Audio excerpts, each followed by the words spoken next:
नमस्कार। Something in between के 41वें episode में आपका स्वागत है। अपने देश में हवाई जहाज रास्ते से नहीं भटकता। वह बस भी नहीं जिस पर नामी ग्रामी परिवार के बच्चे सवार होते हैं। विशेष राजधानी ट्रेनें भी रास्ता नहीं भटकती, रास्ते से भटक जाती हैं तो बस श्रमिक स्पेशल ट्रेन। यही ट्रेनें लेट भी होती हैं। इन्हीं ट्रेनों को स्टेशन के आउटर पर 12-12 घंटे रोककर रखा भी जा सकता है। इसमें न सफाई की जहमत उठानी पड़ती है, ना ही यात्रियों को खाना ही देने की मजबूरी है। आप पूछेंगे ऐसा क्यों?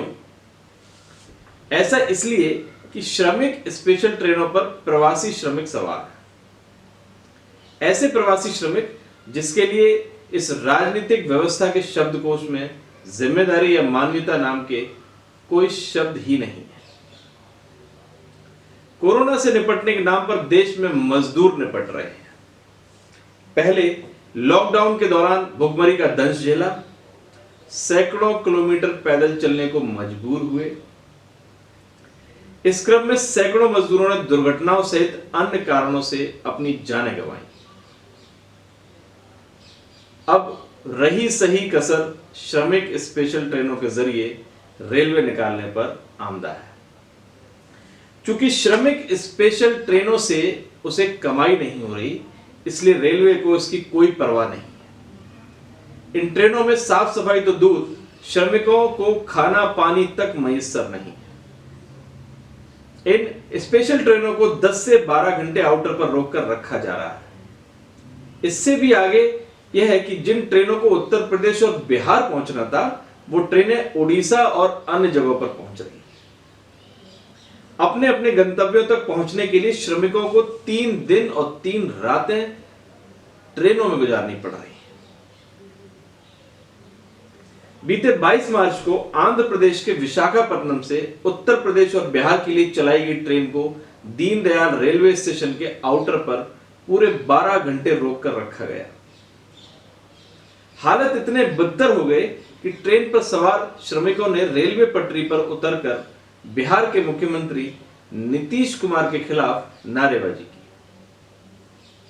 इसी क्रम में महाराष्ट्र के पनवेल से जौनपुर के लिए चली श्रमिक स्पेशल ट्रेन को वाराणसी स्टेशन पहुंचने के पूर्व पहले लगातार 7 घंटे, फिर 2 घंटे और फिर 1 घंटे के लिए रोका गया।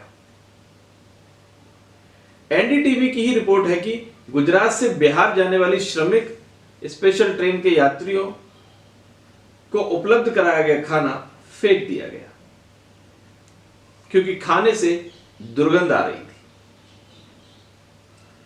रेलवे के अमानवीय चेहरे का दूसरा पक्ष दैनिक जागरण उजागर करता है। इस दैनिक की मुंबई से रिपोर्ट में इस बात का खुलासा हुआ है कि श्रमिक ट्रेनें अपना रास्ता भटककर दूसरी जगहों पर पहुंच रही हैं। ऐसी जगहों पर जिसका संबंधित श्रमिक ट्रेनों के रूट से दूर दूर तक नाता नहीं है। मसलन महाराष्ट्र के बसई रोड से 21 मई को शाम गोरखपुर के लिए रवाना हुई ट्रेन उड़ीसा के राउरकेला होते हुए झारखंड के जसीडीह पहुंच गई। गाजियाबाद से बिहार के सासाराम के लिए रवाना हुई ट्रेन गोरखपुर पहुंच गई, जबकि इस ट्रेन को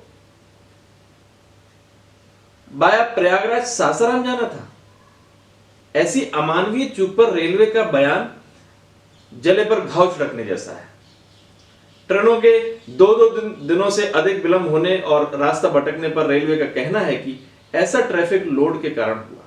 मतलब रेल पटरियों पर भीड़ भाड़ बहुत ज्यादा होने के कारण उसने ट्रेनों के रूट बदल दिए। जरा समझिए, जब लॉकडाउन के दौरान रेलवे बमुश्किल 20% भी सेवा नहीं दे पा रहा, तब पटरियों पर भीड़ कैसी? और यह भी कि अगर वाकई रेल पटरियों पर भीड़ है तो गोरखपुर पहुंचने वाली ट्रेन को उड़ीसा के रास्ते झारखंड कैसे भेजा जा सकता है? सवाल है कि कोरोना की त्रासदी और इस वायरस की महामारी से निपटने के नाम पर यही श्रमिक वर्ग क्यों सबसे अधिक कीमत चुका रहा है? देश की राजनीतिक व्यवस्था इस वर्ग के प्रति इतनी अमानवीय क्यों है? क्या बहुमत वाली सत्ता के अराजक और निरंकुश हो जाने संबंधी विचार वाकई वर्तमान में खुद को सही साबित कर रहे हैं? इस सवाल के जवाब में राजनीतिक व्यवस्था के बचाव में कितने भी अगर मगर जैसे तर्क दिए जाएं, मगर ये हमारे देश की राजनीति की कड़वी सच्चाई है।